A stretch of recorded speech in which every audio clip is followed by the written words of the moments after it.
Salve, tifosi napoletani! Portiamo notizie che promettono di rivoluzionare il destino del nostro amato Napoli.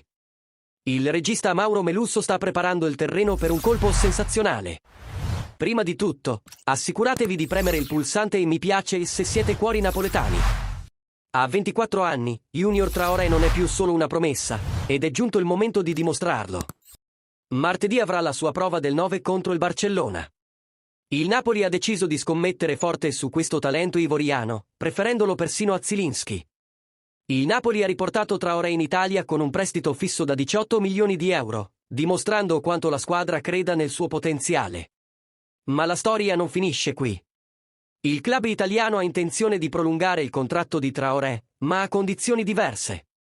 È una mossa audace seguire la strategia di Anguissa, lasciando che i termini del riscatto scadano per avviare trattative con il club inglese per un trasferimento definitivo, ma a prezzi che si allineino agli obiettivi del Napoli.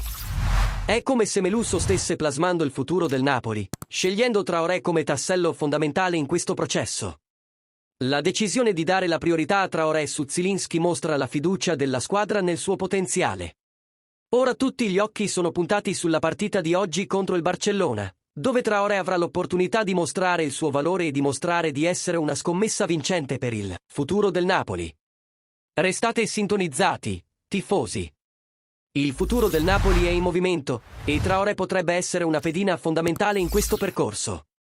Lasciate i vostri commenti su questa strategia, iscrivetevi al canale, attivate le notifiche e sosterremo il nostro team insieme. Forza Napoli!